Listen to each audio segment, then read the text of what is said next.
अर्जुन को देखो रथ कृष्ण हाथों,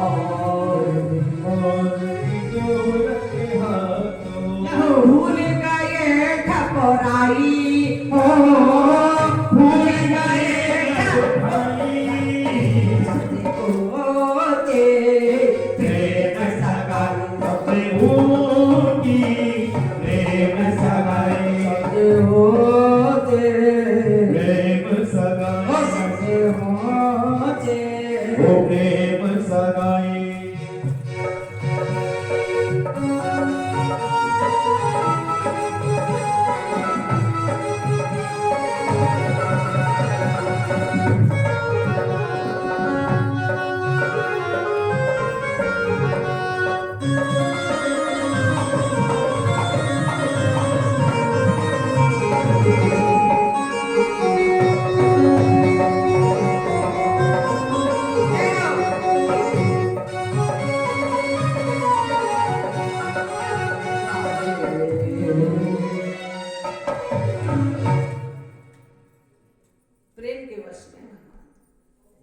दुर्योधन से कहने लगे हस्तिनापुर के राज के बंटवारे में से 5 गांव दे दे पांडवों को। बोले 1 सुई की नोक नहीं दूंगा।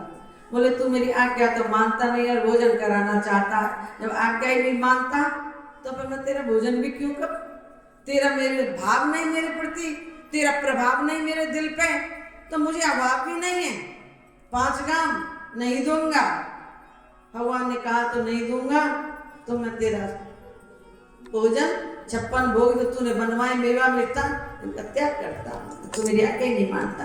ये कथा ज्ञान देती है जब तुम भगवान के अनुसार नहीं चलोगे, इन वेदों के अनुसार नहीं चलोगे, हाँ शास्त्र के अनुसार नहीं चलोगे, ये भगवान की तो आज्ञा है वो शास्त्र, जब इनकी आज्ञा के अनुसार नहीं चलोगे तो वो भोग नहीं लगाएंगे तुम्हारा। तुम सोचोगे भोग लगा रहे हैं, ना लगा रहे।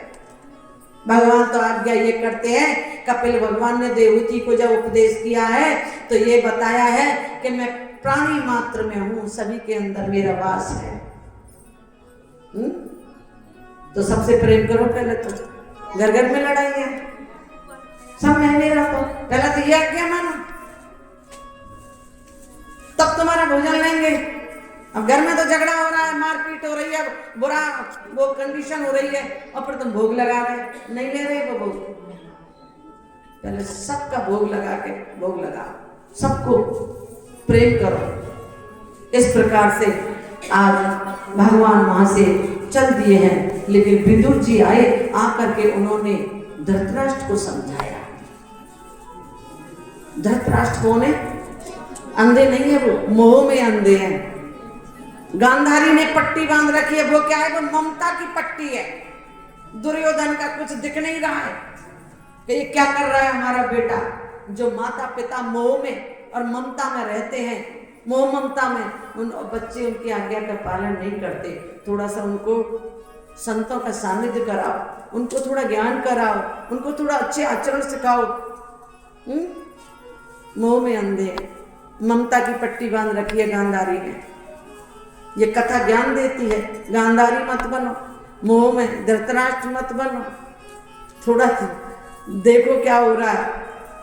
आज विदुर जी ने समझाया कि जिस पुत्र के मोह में तुम अंधे हो ना, दुर्योधन के, देखना ये कुल का नाश कर देगा।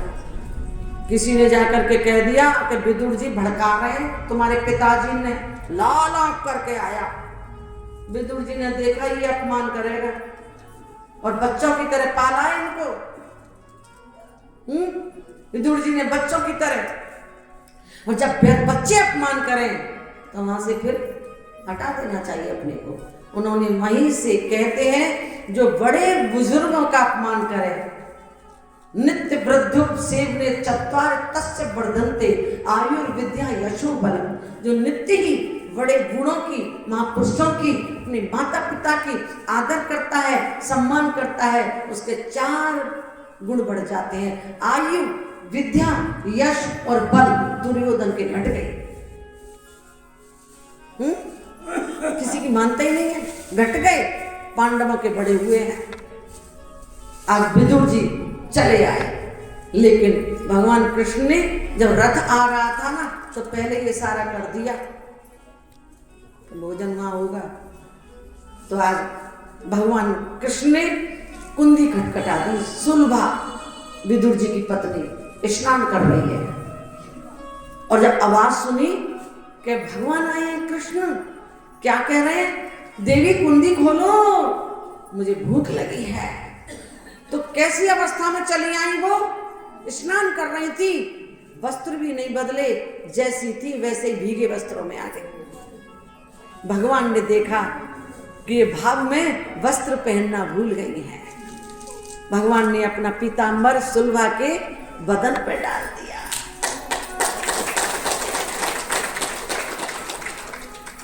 जल्दी से मुझे कुछ खिलाओ। उल्टा पट्टा लेके आई बिठाने के लिए, तो पट्टा सीधा नहीं बिछाया, उल्टा बिछा दिया, उल्टे पट्टा पे बिछा रहे। भगवान देख के मुस्कुरा रहे कि भाव में भूल गई है बिल्कुल। और केले ले आई और केले के छिलके छीलती जाए, हाँ छीलती जाए और भगवान को खिलाती जाए। भगवान केले के छिलके खा रहे हैं।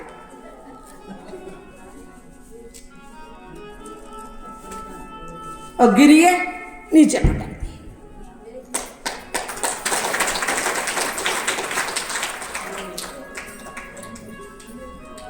भाव का भूखा हूं मैं, भाव ही एक सार है, और भाव से मुझको भजो तो भव से बेड़ा पार है।